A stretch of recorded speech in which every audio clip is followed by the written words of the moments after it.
ఇప్పుడు protein దోశకి night ఎలా నానబెట్టుకోవాలో చూపిస్తారండి. ఫస్ట్ 2 గ్లాసెస్ పెసళ్ళు,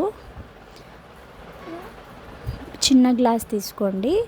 ఇప్పుడు నేను 2 గ్లాసెస్ తీసుకుంటున్నా. 2 గ్లాసెస్ పెసళ్ళు, 1 గ్లాసు శనగలు నార్మల్గా మీకు తెలుసు కదా, ఆ శనగలు 1 గ్లాసు, తర్వాత 1 గ్లాసు మినప్పప్పు 1 గ్లాసు, తర్వాత 1 గ్లాసు బియ్యం. ఇవన్నీ వేసేసుకొని బాగా 3 టైమ్స్ కడిగేసి నైట్ అంతా నానబెట్టుకోండి.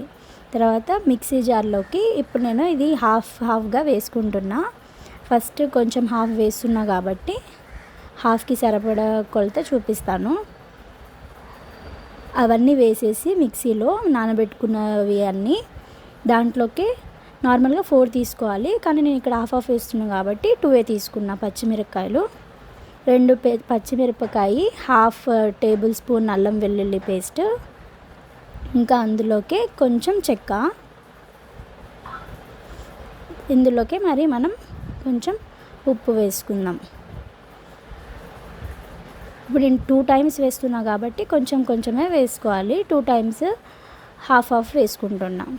ఇది బాగా మిక్సీకి వేసుకొని నున్నగా ఒక దాంట్లోకి తీసేసుకోండి, ఒక బౌల్లోకి.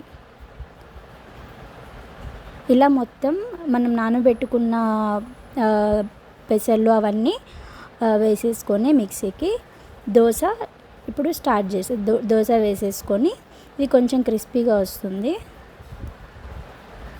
మీకు ఆయిల్ కావాలంటే ఆయిల్ వేసుకోవచ్చు, లేదంటే వితౌట్ ఆయిల్ కూడా కాల్చుకోండి. సో ఇలా దోశలు వేసేసుకోండి. ఇప్పుడు నేను చూపించిన క్వాంటిటీకి ఒక 20 to 25 దోశలు అవుతాయి. సో ఇలా దోశలు రెడీ అయిపోతాయి.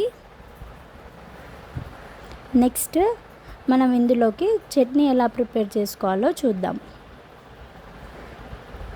సో ఇప్పుడు ఒక ప్యాన్ తీసుకొని దాంట్లోకి ఒక కప్పు పుట్నాలు వేసి బాగా వేయించుకొని, తర్వాత ఒక 6 కానీ 7 కానీ పచ్చిమిరపకాయలు వేసి బాగా వేయించుకోండి. అందులోకే నేను పప్పులు కూడా తీసుకుంటున్నా. పచ్చిమిరపకాయలు బాగా వేగిన తర్వాత సేమ్ క్వాంటిటీ, ఇప్పుడు మనం శనక్కాయలు ఎన్నైతే తీసుకున్నామో గ్రౌండ్ నట్, సేమ్ క్వాంటిటీతో పప్పులు కూడా తీసుకోండి. ఇలా కొంచెం మిర్చి వేగిన తర్వాత ఇందులోకి నేను ఇప్పుడు పప్పులు వేసేస్తున్నా.